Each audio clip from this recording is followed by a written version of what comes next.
Hi, friends. I am a little more dressed up than on a typical Monday. Okay, a lot more dressed up than on a typical Monday.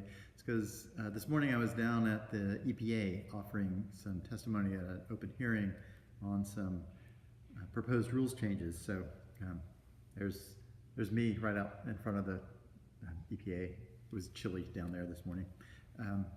We went down and gathered a group of faith leaders at about 8:30 outside of the building, and we gathered in a circle of prayer, and I was lifting up my friend Abby Mohawk, who is one of my inspirations in doing environmental justice work. She's the head of Fossil-Free PCUSA. So Abby, if you ever get a chance to see this, this was for you.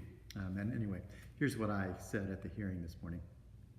I introduced myself as pastor of the Clarendon Presbyterian Church in Arlington, Virginia, and said this. Congress advised the EPA to limit mercury emissions back in 1990. My wife was pregnant with our first child at the time. He was a legal adult by the time EPA finalized the mercury pollution standards that the current proposals would weaken.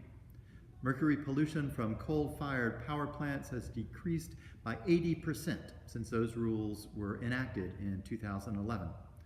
So I come before you now mindful of the children my son and countless other sons and daughters across the country will be raising in the coming years, and ask merely, why would we even consider going backward on this? Mercury poses its greatest threat to our youngest children, who are particularly vulnerable to this toxin.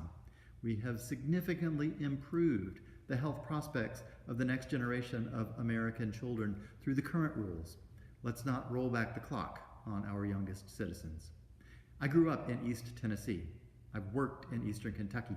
I've spent countless hours researching along the crooked roads of southwestern Virginia. I have literally seen Purple Mountains, majestic against the golden light of sunset, driving down I-81 through Montgomery County in southwest Virginia. I know the beauty of both the landscapes and the people of Appalachia.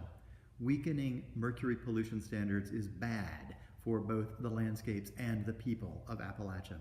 Both the land and the people who live upon it are vulnerable and threatened by mercury pollution from dirty coal-fired power plants, among the many devastations resulting from an industry that extracts resources and leaves behind blighted countryside and impoverished communities.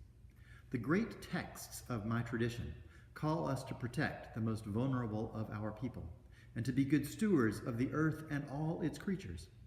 As the brief statement of faith of the Presbyterian Church USA confesses, we violate the image of God in others and ourselves, accept lies as truth, exploit neighbor and nature, and threaten death to the planet entrusted to our care. We deserve God's condemnation. But we pray that God will act with mercy to redeem creation. I believe that God does act, even in such places as a hearing room and in the midst of routine administrative matters such as the hearing this morning.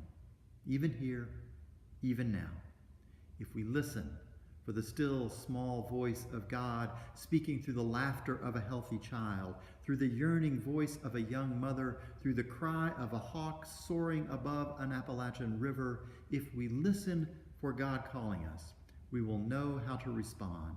We will know whom to protect. We will know better than to poison our waterways. We will know better than to poison our children. We will know better than to poison our future. Psalm 27, which we read in worship yesterday morning, begins in desolation, as if the psalmist had visited a river clogged in mercury-laden coal ash. But it ends with hope, as if the psalmist trusted us, you and me, to care for those living downstream. I do believe that I shall see the goodness of the Lord in the land of the living, the psalm proclaims. We too can see that goodness if we act with compassion for those who would be hurt by the proposed rollback in mercury pollution standards and simply say no. I urge you to reject the proposed loosening of the current standards. And that's what I had to say this morning down at EPA. answering the call to speak in the public square on behalf of those who are not as privileged as I am to be able to take advantage of that opportunity. Hope you have a great week. Thanks.